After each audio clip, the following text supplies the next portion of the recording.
So அனைவருக்கும் வணக்கம். இன்னைக்கு வந்து 9th தமிழ்ல வந்து 2வது யூனிட்ல இருக்கக்கூடிய புக் பேக் ஆன்சர் பார்த்தலாம். ஸோ 2வது யூனிட்ல தமிழ்ல என்ன கண்டென்ட் அப்படின்னா நீரின்றி அமையாத உலகு, பட்டமரம், பெரிய புராணம், புறநானூறு, தண்ணீர் அப்புறம் துணைவினைகள்.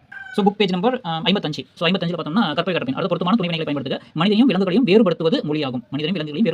திராவிட மொழிகள் சில பொது பண்புகளை பெற்றிருக்கின்றன. அடுத்தது காலந்தோறும் தன்னை புதுப்பித்துக் கொள்ளும் மொழி தமிழ். அடுத்தது என் ஐயத்தை கேட்பதற்கு எவரேனும் கிடைக்க மாட்டார்களா என்று தேடி திரிந்தேன். அடுத்த 2வது கொஸ்டின் வந்து கீழ்காணும் துணைவினைகளை பயன்படுத்தி புதிய தொடர்களை உருவாக்க சொல்லியிருக்காங்க. என்னன்னா வேண்டும், பார், உள், வா, விடு, இதெல்லாம் துணைவினைகள். இதுக்கான சென்டென்ஸ் என்ன அப்படிங்கிறது தான். ஸோ சென்டென்ஸ் வந்து ஃபர்ஸ்ட் வேண்டும் இல்லையா, நாள்தோறும் படிக்க வேண்டும். அடுத்தது பொம்மையை உற்று பார்த்தனர், பார் அப்படிங்கிறது பார்த்தனர், பொம்மையை உற்று பார்த்தனர். அடுத்து உண்மையை ஆராய்ந்து உள்ளனர், உள் அப்படிங்கிற வார்த்தைகளை யூஸ் பண்ணியிருக்கோம். அடுத்தது உழைப்பால் உயர்ந்து வாழ்ந்தான், வா அப்படிங்கிறது துணைவினை. ஸோ வாழ்ந்தான் அப்படின்னு முடிச்சிருக்கோம். அடுத்தது வீட்டில் காலையில் எழுந்து விட்டான் அப்படிங்கிறது தான். ஸோ அடுத்தது 3வது கொஸ்டின் என்ன பார்க்கலாம், பிறமொழி சொற்களை பயன்படுத்திய துணைவினைகளை சேர்க்கிறோம். பிறமொழி சொற்களை தமிழ் சொற்களாக மாற்றி ஏற்ற துணைவினைகளை இட்டு எழுதுக அப்படின்னு சொல்லியிருக்காங்க. ஸோ அதாவது பிறமொழி சொற்களை பயன்படுத்துறப்போ துணைவினைகளை வந்து சேர்க்கிறோம். பிறமொழி சொற்களை வந்து தமிழ் சொற்களாக மாற்றி ஏற்ற துணைவினைகளை சேர்த்து மாற்றி சொல்லுவாங்க. அதாவது மார்னிங் எழுந்து பிரஷ் பண்ணி யூனிஃபார்ம் போட்டு ஸ்கூலுக்கு போனேன் அப்படிங்கிறது தான். நம்ம எப்படி தமிழ் மாற்றம் பாருங்க, காலையில் எழுந்து பல் தேய்த்து சீருடை அணிந்த, யூனிஃபார்ம்னா சீருடை, அது பிரஷ் பண்ணினா பல் தேய்த்து, மார்னிங் எழுதுனா காலையில் எழுந்து அப்படின்னு. அடுத்தது ஸ்கூலுக்கு போனால் அப்படின்னா பள்ளிக்கு போனால், அவ்வளோதான். ஸோ மார்னிங் காலையில் எழுந்து பிரஷ் பண்ணி பல் தேய்த்து யூனிஃபார்ம் போட்டு சீருடை அணிந்து ஸ்கூலுக்கு போனால் பள்ளிக்கு போனால், அவ்வளோதான். ஸோ அடுத்தது வேற்றுமொழி சொற்களை பயன்படுத்தி துணைவினை பங்கு குறித்து சிந்தித்து எழுதுக. அதாவது பேனாவை யூஸ் பண்ணு அப்படின்னு சொல்லியிருக்காங்க. ஸோ இதுக்கு நம்ம எப்படி யூஸ் பண்ணுறோம்னா நைட்டு ஹோம் ஒர்க் பண்ணு, அடுத்து ஈவினிங் ரன்னிங் போ, மார்னிங் படி, இதெல்லாமே வந்து ஆங்கில சொற்றொடர். ஸோ நம்ம அதாவது என்ன கேள்வி கேட்குறாங்க, வேற்றுமொழி சொற்களை பயன்படுத்துறப்போ துணைவினைகளை பங்கு. ஸோ இதெல்லாம் துணைவினைகளை பார்த்து நம்ம யூஸ் பண்ணி போட்டுருக்கோம், அவ்வளோதான். ஸோ அடுத்தது சந்தையில் காய்கறி வாங்கும்போது உங்களுக்கும் கடைக்காரர் நடந்த உரையாடலும் துணைவினை பயன்படுத்தி இது தேவை அப்படின்னா நம்ம தனியாகவே போடலாம். ஸோ அடுத்தது மிசை அப்படிங்கிறதோட எதிர்ச்சொல் என்ன கேட்குறாங்க, மிசைனா என்ன மேலே, அப்போ எதிர்ச்சொல் என்ன கீழே. கொஸ்டின் நல்லா தெளிவாக படிச்சிக்கலாம். இது வந்து பக்கம் 56 நீர்நிலைகளோட தொடர்பில்லாதது இது அப்படின்னு சொல்லியிருக்காங்க, புலரி. அடுத்து பொருத்தமான விடையை தேர்ந்தெடுக்க. நீரின்றி அமையாத உலகு வந்து திருவள்ளுவர், நீரின்றி அமையாத யாக்கையம்னு ஔவையார் சொல்லியிருக்காங்க. மாமலை போட்டுக்கும் இளங்கோவடிகள் சிலப்பதிகாரம் சொல்லியிருக்காங்க. அடுத்தது பொருத்தமான வினையை எடுத்து எழுதுக. வந்து விட்டான், அதாவது கதிர் அலுவலகத்திலிருந்து விரைவாக வந்து விட்டான், அவன் பையன் பள்ளியிலிருந்து இன்னும் வரவில்லை அப்படிங்கிறது சரியான ஆன்சர். அடுத்தது மல்லர் மூது வயவேந்தே கோடிட்ட சொல்லின் பொருள் என்ன, மல்லர்னா வளம். அடுத்தது கூவல் என்று அழைக்கப்படுவது இது. ஸோ நான் கொஸ்டின்லாம் வந்து புக்கில் பார்த்துக்குங்க, நான் ஆன்சர் மட்டும் நம்ம என்ன அப்படி பார்த்தலாம். ஃபர்ஸ்ட் கொஸ்டின் கூவல் என்று அழைக்கப்படுவது ஓர்ம நிலத்தில் தோண்டப்படும் நீர்நிலையாகும். அடுத்த 2வது கொஸ்டின் உங்களது பள்ளியை சுற்றியுள்ள நீர்நிலையின் பெயரை குறிப்பிடுக. கிணறு, கண்மாய், குளம், ஆறு அப்படின்னு எழுதிட்டு ஆகியவை எங்களது பள்ளியை சுற்றியுள்ள நீர்நிலைகள் ஆகும் அப்படின்னு எழுதலாம். அப்படி இல்லைன்னா இது மட்டும் எதுனா போதும். அடுத்தது உண்டி கொடுத்தோர் உயிர் கொடுத்தோரே குறிப்பு தருக அப்படிங்கிறாங்க. ஸோ எப்படி குறிப்பு என்னன்னு சொல்றாங்க பாருங்க, உடலால் அழியின் உயிரார் அழிவர். அது வந்து யார் சொல்லியிருக்கா, திருமூலர். போதிய உணவு இல்லையே உடல் நாள்தோறும் நலிவுறும், நோய் நொடிகள் அழிவை நோக்கி அழைத்துச் செல்லும், உடலிலிருந்து உயிர் நீங்கிவிடும், நல்ல உணவை உண்டு உயிர்களை பேண வேண்டும், எனவே குடப்புலவியனார் என்ற புலவர் புறநானூற்று பாடலில் உண்டி கொடுத்தோர் உயிர் கொடுத்தோரே என்று பாடியுள்ளார். அதாவது அந்த உண்டி கொடுத்தோர் உயிர் கொடுத்தோரே அப்படின்னு ஏன் அவர் குடப்புலவியனார் சொல்லியிருக்காரு அப்படிங்கிறதுக்கான விளக்கம் தான் நம்ம பார்க்குறோம். அடுத்த 4வது கொஸ்டின் என்ன கேட்டிருக்காங்கன்னா, நிலையான வானத்தில் தோன்றி மறையும் காட்சிக்கு பெரிய புராணம் எதனை ஒப்பிடுகிறது அப்படின்னு சொல்லி கேட்டிருக்காங்க. வானவில்லானது வானத்தில் தோன்றி மறையும் காட்சியை எருமைகள் நீரில் நெருங்கி இறங்கும் பொழுது அங்குள்ள மீன்கள் துள்ளி எழும் காட்சியுடன் ஒப்பிடப்படுகிறது அப்படிங்கிறது சரியான ஆன்சர். ஸோ ஹேண்ட் ரைட்டிங் வந்து கொஞ்சம் ஒரு சுமாராக தான் இருக்கும், ஸ்பெல்லிங் புரியும் நினைக்கிறேன். ஸோ அதுக்கு மாதிரி எழுதிங்க. அடுத்தது மணி நீரும் 5வது கொஸ்டின், மணி நீரும் மண்ணும் மழையும் அணிநிலர் காடும் உடையதரன் இக்குறப்பாவில் கூறும் நாட்டின் அரண்கள் என்ன அப்படின்னு சொல்லி கேட்டிருக்காங்க. ஸோ நாட்டின் அரண்கள் அப்படின்னு போட்டு மணி போல் தெளிந்த நீர், உயர்ந்த மலைகள், பரந்த நிலப்பரப்புகள், அழகிய நிழலுடைய காடுகள். அடுத்தது சிறுவினா பார்க்கலாம். அடுத்த தலைமுறைக்கு தண்ணீர் தேவை, அதற்கு நாம் செய்ய வேண்டியவற்றை எழுதுக. அடுத்த தலைமுறைக்கு தண்ணீர் தேவை, நாம் செய்ய வேண்டியவன் அப்படின்னு ஹெட்டிங் போடலாம், இல்லைன்னா வேண்டாம். ஓகே, ஸோ என்ன அப்படிங்கிறது, மலைகள், காடுகள், புல்வெளிகள், நீர்நிலைகள் என்பவை இயற்கையின் கொடைகள். மனித அடிப்படை தேவைகளான உணவு, உடை, உறைவிடம் ஆகியவற்றுக்கு நீர்தான் அடிப்படை. வேளாண்மையின் மூலம் இத்தேவைகளை பெறலாம். மழை நீர், ஆற்று நீர், ஊற்று நீர் நீரை சேமித்து வேளாண்மைக்கு பயன்படுத்த வேண்டும். எனவே நீரை சேமித்தல், சிக்கனமாய் பயன்படுத்துதல், மழை வளம் பெற மரங்கள் வளர்த்தல் அவசியம். இவற்றின் மூலம் அடுத்த முறையினருக்கான நீர் தேவையை பூர்த்தி செய்யலாம். ஸோ எப்படி நீர் தேவை பூர்த்தி செய்யலாம் அப்படிங்கிற கொஸ்டினுக்கு இந்த மாதிரி ஆன்சர். ஸோ அடுத்த 2வது கொஸ்டின் வந்து நிலைத்த புகழை பெறுவதற்கு குடப்புலவினால் கூறும் வழிகள். நிலைத்த புகழ் வேணும் அப்படின்னா என்ன சொல்றாங்க, நிலைத்த புகழ் பெறுவதற்கு குடப்புலவினால் கூறும் வழிகள் அப்படின்னு நம்ம ஹெட்டிங் போட்டுருங்க. சப்போஸ் எக்ஸாம் டைம்ல நீங்க போடணும், முடிஞ்சா போட்டுருங்க. ஓகே, இவ்வுலகில் உணவு தந்தவர் வந்து உயிர் தந்தவர் ஆவார். அவர் சொல்லிப்பார்ல உண்டி கொடுத்த உயிர் கொடுத்த மாதிரி, இவ்வுலகில் உணவு தந்தவர் உயிர் தந்தவர் ஆவார். உணவு எனப்படுவது நிலத்துடன் நீரும் சேர்ந்தது, நிலத்தையும் நீரையும் ஒன்று சேர்த்தவர். இவ்வுலகில் உடலையும் உயிரையும் ஒன்று சேர்த்தவர் ஆவார். எனவே நிலம் குளிர்ந்த இடங்கள் தோறும் நீர்நிலையை பெருகச் செய்தல் வேண்டும். அவ்வாறு நிலத்துடன் நீரை கூட்டியோர் மூவகை இன்பத்தையும் நிலைத்த புகழையும் பெறுவர் அப்படிங்கிறது ஆன்சர். அடுத்த 4வது கொஸ்டின் வந்து பட்ட மரத்தின் வருத்தங்கள் யாவை. பட்ட மரத்தோட வருத்தங்கள் என்ன அப்படின்னா, பட்ட மரத்தின் வருத்தங்கள் அப்படின்னு போட்டு பட்ட மரமானது தான் வெட்டப்படும் நாள் நெருங்கி விட்டதாய் கவலை கொண்டது. அமர்வதற்கு நிழலும் மனமும் நிறைந்த மலர்களும் கூரை விரித்த இலைகளும் கொட்டி விட்டதால் வாட்டமுட்டது. வாட்டமுட்டது வாடி நின்றது அப்படின்னு சொல்றாங்க. பட்டையினை இழந்து கட்டையாய் நின்ற மரம் கொடும் துயர் உற்றது. காலம் என்னும் புயலால் அடிக்கப்பட்ட மனிதன் இடும் சத்தம் போல கலங்கி மனம் தடுமாற்றம் அடைந்தது. இவையே பட்ட மரம் அடைந்த வருத்தங்கள். இதுதான் அதற்கான ஆன்சர். அடுத்தது நெடுவினா அப்படிங்கிறது. ஸோ நெடுவினா கொடுத்துருக்காங்க, 3 நெடுவினா இருக்கு. நீரின்றி அமையாத உலகு என்னும் வள்ளுவரின் அடி உணர்த்தும் பொருளை ஆழத்தை எடுத்துக்காட்டுடன் விவரிக்க அப்படின்னு சொல்லியிருக்காங்க. ஸோ இது வந்து ஹெட்டிங் மட்டும் போட்டுருக்காங்க, நீர் பாதுகாப்பு, மலையோட சிறப்பு, நீரோட இன்றி அமையாமை. கரெக்டா? ஸோ அதுக்கப்புறம் கடைசி அந்த லைன் ஆட் பண்ணிக்கலாம். நம்ம ஃபர்ஸ்ட் என்ன ஆன்சர் போய் பார்த்தலாம். நம்ம ஹெட்டிங் பார்த்தோம், ஃபர்ஸ்ட் வந்து நீர் பாதுகாப்பு, அதாவது நீர் பாதுகாப்பு அப்படின்னு ஹெட்டிங் போட்டு இந்த ஆன்சர் நீரின்றி அமையாத உலகம் என்னும் தம் கருத்தை தெளிவாக பதிவு செய்த திருவள்ளுவர். நீரை மனித வாழ்வின் அடிப்படை என்பதால் நம்முடைய முன்னோர்கள் பல்வேறு வகையான நீர் நிலை வடிவங்களை உருவாக்கி நீரை பாதுகாத்தனர். ஸோ அடுத்தது மழையின் சிறப்பு. மழையின் சிறப்புனா ஒவ்வொரு ஆண்டு பெய்கின்ற மழையின் அளவு கூடுதலாக குறைவாக இருக்கலாம். ஆனால் மழை வழங்கிய நீரை இத்தகைய நீர்நிலைகளை பாதுகாத்து தருகின்றன. மழையை பயிர்க்கூட்டமும் உயிர்க்கூட்டமும் வாழ்வதற்கு மகிழ்ச்சியாக வாழ பெருந்துணை செய்கிறது. மழையை மழை உழவுக்கு உதவுகிறது. விதைத்த விதை ஆயிரமாக பெருகிறது. நிலமும் மரமும் உயிர்கள் நோயின்றி வாழ வேண்டும் என்னும் நோக்கில் வளர்கின்றன என்று மாங்குடி மருந்தார் கூறியதை புரிந்து கொள்ள வேண்டும். அல்லது மாங்குடி மருந்தார் கூறியுள்ளார் அப்படின்னு சொல்லி முடிச்சிக்கலாம். அடுத்தது நீரின் இன்றியமையாமை, அதை பற்றி பேசலாம். மனித வாழ்வின் அடிப்படை தேவை உணவு, உடை, உறைவிடம் இவற்றும் முதல் இரண்டும் வேளாண்மை ஆதாரமாக கொண்டவை. வேளாண்மையும் நீரை அடிப்படையாக கொண்டது. மழை நீர், ஆற்று நீர், ஊற்று நீர் ஆகியவற்றை சிறிய பெரிய நீர்நிலைகளில் சேகரிக்க வேண்டும். அதனை வேளாண்மைக்கு பயன்படுத்த வேண்டும் என்பதை நம் முன்னோர்கள் திட்டமிட்டு செய்தனர் அப்படிங்கிறத எழுதிக்கலாம். ஸோ அதுக்கப்புறம் அதை எழுதிட்டு நம் முன்னோர்கள் வழியில் நாமும் சென்று நீர் ஆதாரத்தை பெருக்குவோம், நீர் பற்றாக்குறையை மீளுவோம். அதாவது நெடுவினாக்கு 3 ஹெட்டிங் கொடுத்துருக்கோம். ஃபர்ஸ்ட் நீர் பாதுகாப்பு அப்படின்னு போட்டு 33வது பக்கத்தில் இருக்கக்கூடிய இந்த எழுதிடலாம். அடுத்து மழையின் சிறப்பு போட்டு இந்த பாயிண்ட். சப்போஸ் இது ரொம்ப கஷ்டமா இருக்குன்னா இதை எழுதிருங்க. கரெக்டா? ஸோ இதை எழுதிருங்க. இல்லைன்னா அப்போ இந்த பாயிண்ட் கூடுதலாக ஒரு ஆண்டு மழையோட கூடுதலாவோ குறைவோ இருக்கலாம் அப்படின்னு சொல்லிட்டு நீர்நிலைகள் பாதுகாப்பு தருகிறேன்னு சொல்லிட்டு அப்புறம் இந்த எழுதிருங்க. அடுத்தது நீர் இன்றியமையாமை அப்படின்னு போட்டு ஏன் தேவை அப்படிங்கிறது தான். ஸோ இதை எழுதிட்டு இது சப்போஸ் முடிஞ்ச அளவுக்கு ஷார்ட் பண்ணி எழுதிக்கலாம். இதோட மழை ஆற்று நீர், ஊற்று நீர் ஆகியவற்றை பெரிய நீரில் சேகரிக்க வேண்டும் அப்படின்னு எழுதிட்டு நம் முன்னோர்கள் வழி நாமும் சென்று நீர் வளத்தை பெருக்கும், நீர் பற்றாக்குறை மீளுவோம் அப்படிங்கிற லைன் கொடுத்துடலாம். அடுத்த கொஸ்டின் பெரிய புராணம் காட்டும் திருநாட்டு சிறப்பின் தொகுப்பை எழுதுக அப்படின்னு தொகுத்து எழுதுன்னு சொல்லுங்க. 42. ஸோ 7 பாயிண்ட் கொடுத்துருக்கோம். அதாவது திருநாட்டு சிறப்பு அப்படின்னு சொல்லி ஹெட்டிங் போடலாம். காவிரி நீர் மலையிலிருந்து புதிய பூக்களை அடித்துக் கொண்டு வருகிறது அப்படின்னு ஃபர்ஸ்ட் பாயிண்ட். ரெண்டாவது பாயிண்ட் காடுகளில் எல்லாம் கலையாகி கரும்புகள் உள்ளன. அதாவது அந்த நாட்டில் என்ன வளம் இருக்குங்கிறத நம்ம பேசணும். ரைட்டா? ஸோ அடுத்தது வயல்களில் எங்கும் நெருக்கமாக சங்குகள் கிடைக்கின்றன. அடுத்து நீர்நிலைகள் கரையெங்கும் இளைய அன்னங்கள் உழவுகின்றன. குளங்கள் எல்லாம் கடலை போன்ற பரப்பை உடையன. அதனால் நாடு முழுவதும் நீர்நாடு என்று சொல்லத்தக்கதாய் உள்ளது. அடுத்தது எங்கும் திருநாடு எங்கும் தென்னை, செருந்தி, நறுமணமுடைய நரந்தம் போன்றவை உள்ளன. அடுத்து அரச மரம், கடம்ப மரம், பச்சிலை மரம், குளிர்ந்த மலருடைய புறா மரம் போன்றவை எங்கும் வளர்ந்துள்ளன அப்படின்னு எழுதிட்டு அவ்வளவுதான். திருநாட்டோட சிறப்பு அப்படின்னு போட்டு இந்த 7 பாயிண்ட் எழுதலாம். ஓகே தான். எக்ஸ்ட்ரா வேணும் எழுதிக்கலாம். ஷார்ட் எழுத மாதிரி பார்த்துங்க. ஸோ அடுத்த 3 கொஸ்டின் தண்ணீர் கதையை கருப்பொருள் குறையாமல் சுருக்கி தர சொல்லியிருக்காங்க. இது பத்திரம் வருது இல்லையா? ஸோ ஹெட்டிங்ஸ் போட்டு நாங்கள் பிரசன்ட் பண்ணிருக்கேன். ஹெட்டிங்ஸ் நோட் பண்ணிக்கலாம். ஏன்னா எக்ஸாம் டைம்ல ஹெட்டிங்ஸ் மனப்பாடம் பண்ணிக்கங்க. அப்புறம் நீங்க போயிட்டு எக்ஸ்பிளைன் பண்ணி என்ன எழுதணும் பார்க்கலாம். ஃபர்ஸ்ட் முன்னுரை கொடுக்கலாம். அடுத்து இந்திராவின் வீடு, ஐயா, இந்திரா தண்ணீர் எடுக்கச் செல்லல், ஸ்டேஷன் மாஸ்டர், ரயில் வந்தது, தண்ணீர் பஞ்சம், ஐயா காலத்து கோவில் கிணறு, அடுத்தது சண்டையிட்ட பெண்கள், அடுத்தது காணாமல் போன இந்திரா, வீட்டில் துன்பம், எதிரே வந்த இந்திரா, முடிவுரை. ஸோ முடிவுரை என்ன எழுதுங்கிறது இங்கே கொடுத்துருக்கேன். ஸோ முன்னுரை அப்படின்னு போட்டு தண்ணீர் இன்றியமையாமையும் தேவையும் படை காலத்திலிருந்து இலக்கிய வடிவம் வலியுறுத்தி கொண்டிருக்கின்றன. ஸோ இதை பற்றி இந்த கதை, அதாவது கந்தர்வன் அவர்கள் எழுதிய இந்த கதை தண்ணீர் அப்படின்ற பொருட்டு கந்தன் இயற்பெயர் நாகலிங்கம் ராமநாதபுரம் மாவட்டத்தை சேர்ந்தவர். தமிழ்நாடு அரசின் கருவூல கணக்கு பணியாற்றி கவிதைகளையும் எழுதியிருக்கிறார். சாசனம் ஒவ்வொரு கல்லை கொம்பன் முதலிய இவரது நூல்கள் குறிப்பிடத்தக்க சிறுகதைகள். ஸோ முன்னுரையில் இந்த வார்த்தை கொடுத்துட்டு அடுத்தது தண்ணீர் என்ற சிறுகதை ஆசிரியர் கந்தர்வன். அப்புறம் அதுக்கப்புறம் அந்த பாக்ஸ் கண்டென்ட் ஃபுல்லாக எழுதலாம். அதுக்கு நெக்ஸ்ட் ரெண்டாவது பாயிண்ட் இந்திராவோட வீடு எப்படி இருந்துச்சு அப்படின்னா வெயில் குரூரமாக எடுத்து தனியாக தொடங்கிய வேலை பஜார் ரயில் கூவ வெகு தொலைவில் அவர்களாக கேட்டது.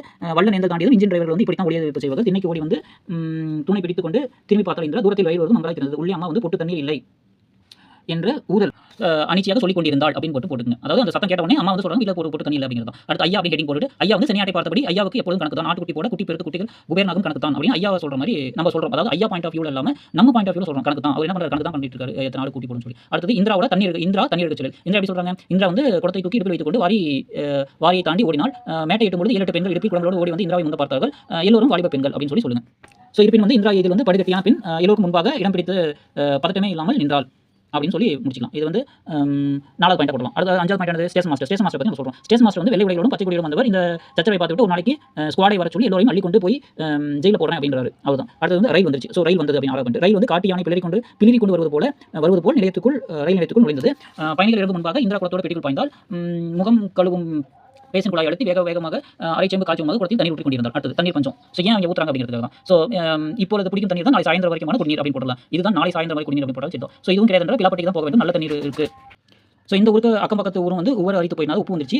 ஊருக்குள்ள 4 இடங்களில் கிணறு உப்பு என்ற குடலை வாய்க்கு வைக்கிற உப்பு கடல் தண்ணீரை விட ஒரு மடங்கு கூடுதல் உப்பு அப்படின்னு சொல்லுவோம். அடுத்து ஐயா காலத்து கோவில் கிணறு. ஸோ இப்போ தண்ணி பஞ்சமா ஐயா காலத்து என்ன முன்னாடி இந்த சோர்ஸ் அப்படிங்கிறாங்க. ஸோ எல்லா ஊர் கிணறுகளுமே தீர்ந்து போயிட்டு எல்லா ஊர்களிலுமே வெள்ளம் பருவ காலத்தில் மழை பெய்யும் வந்தால் இந்த பக்கம் பூராவும் மழை பெய்ததில்லை. பெய்தால் பேய் மழை கண்மாய் ஊர்னி எல்லாம் உடைப்பெடுத்து வெள்ளம் போகும் அப்படின்னு சொல்லுவாங்க. ஐயா காலத்தில் உலகமால் கோவில் கிணறு மட்டும் நல்ல கிணறு ஊற்றா இருந்தது அப்படின்னு சொல்லுங்க. இப்போது எல்லா கிணறுமே பூண்டட்டு போய்விட்டன. அதை ஷார்ட்டா சொல்லிடுறோம். ஐயா காலத்தில் எல்லா ஊருமே தண்ணி தீர்ந்து போச்சு. ஐயா காலத்தில் உலகமான் கோயில் மட்டும் தான் தண்ணி இருந்துச்சு. அதுவும் இப்போ என்னாச்சு பூண்டட்டு போயிட்டு அப்படின்னு சொல்லிடுறோம். அடுத்து சண்டையிட்ட பெண்கள் அப்படின்னு அதாவது தண்ணீர் பிடிக்க பெண்கள் அடிக்கடி சண்டையில் இறங்குவது பெரியது அப்படின்னு சொல்லுங்க. அடுத்தது ஸ்டேஷன் மாஸ்டர் இதை விரும்பவில்லை. சிப்பந்திகளை கொண்டு ஒரு நாள் வீடு வரை விரட்டினார்.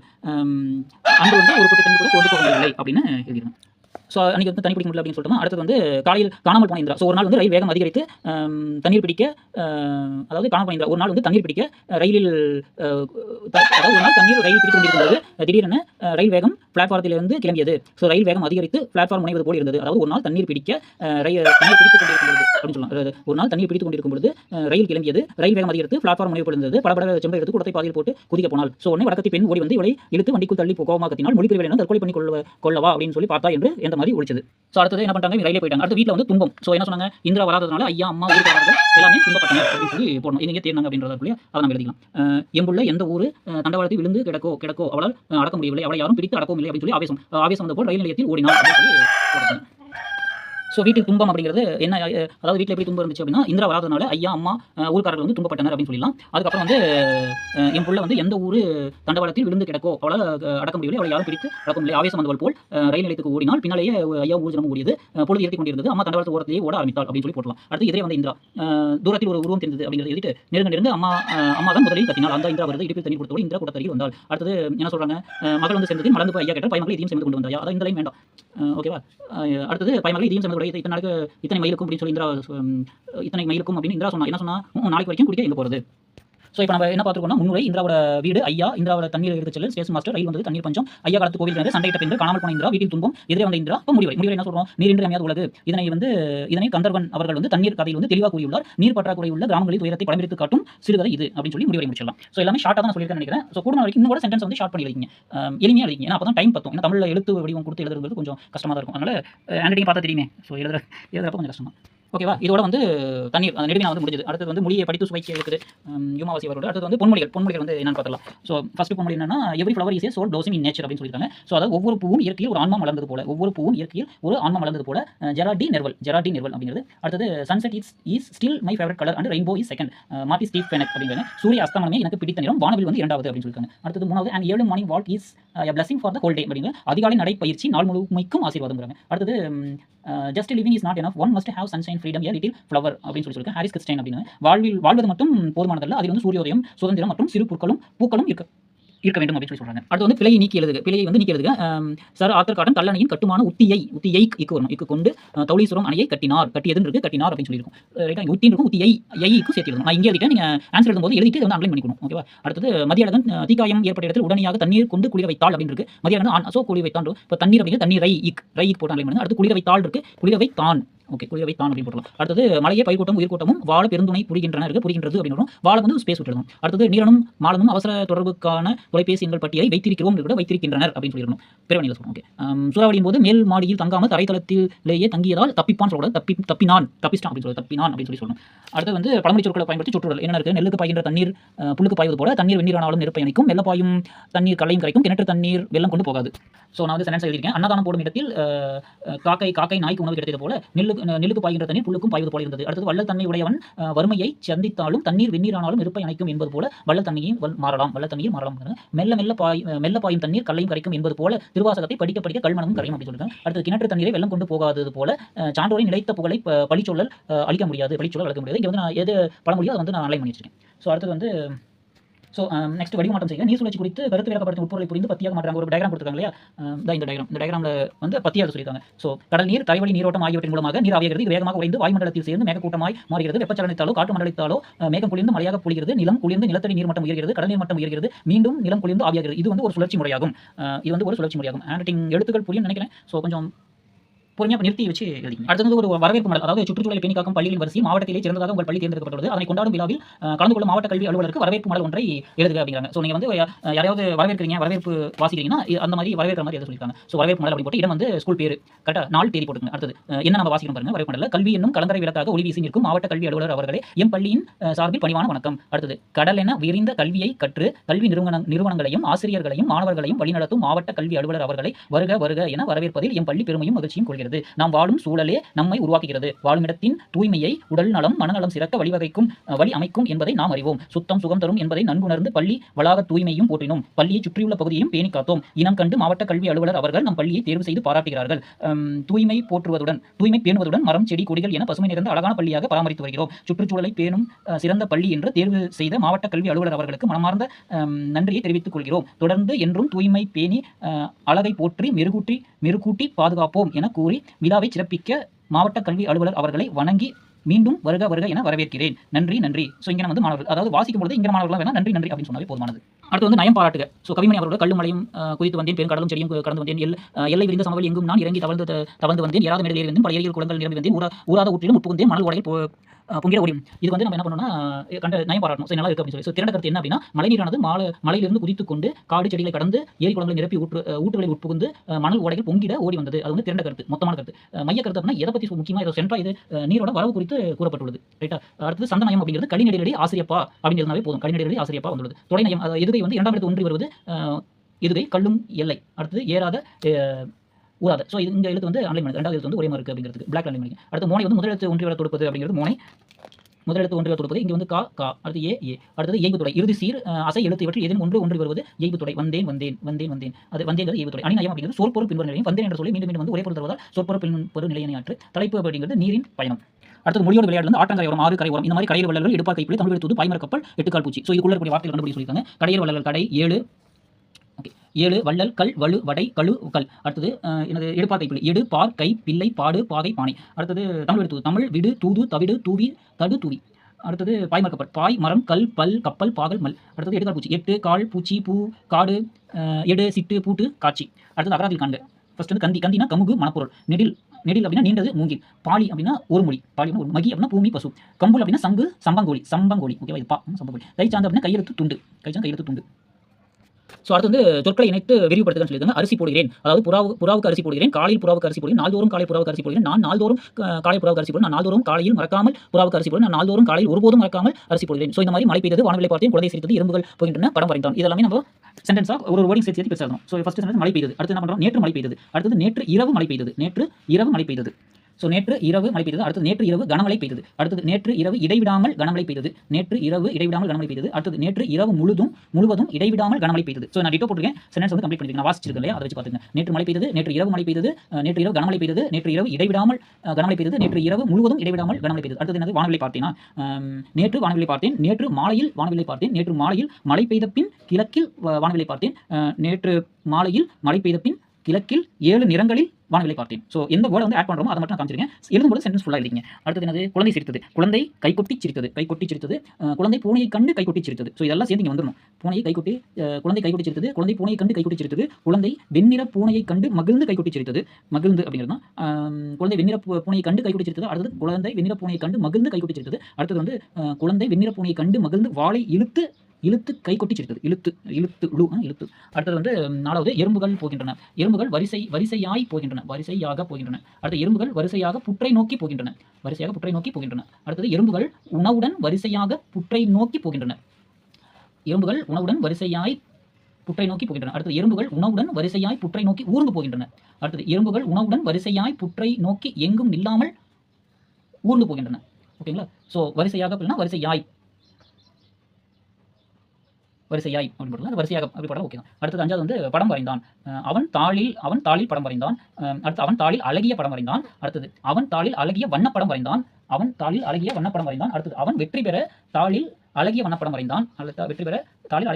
அடுத்தது அவன் வெற்றி பெற தாளில் அந்தி வானத்தை வண்ணப்படமாக வரைந்தான். ஓகேவா? வெற்றி பெற, அதாவது அவன் வெற்றி பெற தாளில் அழகிய அந்தி வானத்தை வண்ணப்படம் வரைந்தான்.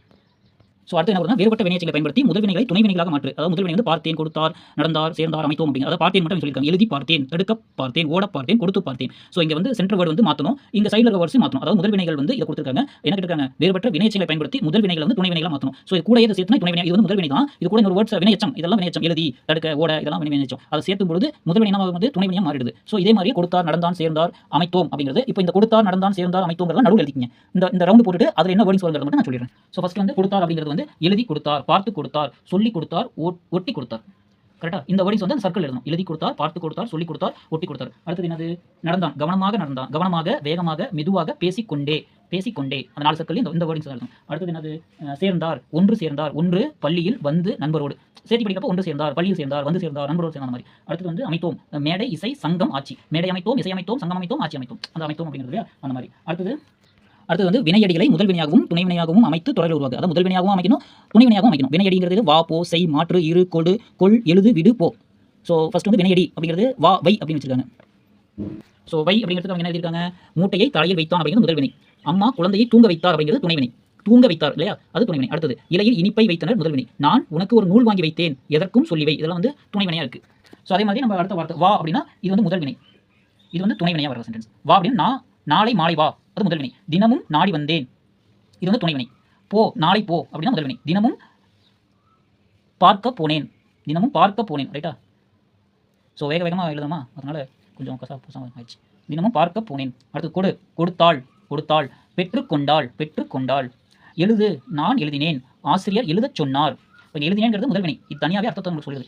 எழுத சொன்னார் அப்படிங்கிறது துணை வினையாக வருது. எழுத அப்படிங்கிறத சேர்த்து, ஏன்னா முன்னாடி கொஸ்டின் பார்த்தோம்ல அதே ஃபார்மேட் தான், இதே மாதிரியே எழுதிக்கலாம், ஒன்றும் பிரச்சனை இல்லை. அடுத்தது காட்சி கண்டு கவிஞரை எழுத சொல்லியிருக்காங்க. எறும்பு வந்து ஏதோ பண்ணிட்டு இருக்கு, தூக்கிட்டு இருக்காங்களா, அது என்ன பண்ணுது, எறும்பின் உழைப்பு பார்த்தால் எதிலும் வெல்லலாம், எறும்பின் உழைப்பு பார்த்தால் எதிலும் வெல்லலாம், உழைத்து உண்ண வேண்டும். ஸோ இது வந்து எனக்கு தோணுது, இது நீங்கள் உங்களுக்கு எப்படி வேணுமோ நீங்கள் அதுக்கு மாதிரி பார்த்துக்கலாம். அடுத்தது வந்து என் பொறுப்புகள் என்ன சொல்லியிருக்காங்க, தண்ணீரை சிக்கனமாக பயன்படுத்தும், அதுக்கு தான் பக்கத்தில் இல்லையா, தண்ணீரை சிக்கனமாக பயன்படுத்துவேன், வகுப்பை நண்பர்கள் வைத்திருக்கும் புதிய அழகிய பொருட்களை பார்த்தால் ஆசை வரும், அவர்களைப் போலவே நான் முயன்று உழைத்து அவற்றை என்னுடைய பணத்தில் வாங்குவேன், அறையை விட்டு வெளியே செல்லும் பொழுது மின்விசிறி மின்விளக்குகளை நிறுத்தி செல்வேன். அடுத்தது 3 பாயிண்ட் எம்பி கொடுத்துருக்காங்க. அது என்ன, வகுப்பு முடிந்ததும் கரும்பலகையை சுத்தம் செய்வேன், வகுப்பு முடிந்ததும் கரும்பலகைகளை சுத்தம் செய்வேன். அடுத்து வீட்டு பாடங்களை செய்வேன், அடுத்தது குப்பைகளை ஸோ இந்த குப்பைகளை குப்பைகளை வரணும், குப்பை தொட்டியில் போடுவேன். ஸோ ஜானி லெட்டர் தான், உங்களுக்கு ஸ்பெல்லிங் தெரியும், அதனால என்ன போட்டிருக்கேன், குப்பை தொட்டியில் போடுவேன் அப்படின்னு எழுதணும். ஸோ குப்பைகளை இக்கு. ஸோ இதுவும் பார்த்தாச்சு. ஓகே, நெக்ஸ்ட் வந்து அவ்வளோதான், இதோட செகண்ட் லெசன் வந்து ஓவருங்க. ஸோ நெக்ஸ்ட் லெசன்லாம் பார்க்கலாம். தேங்க்யூ.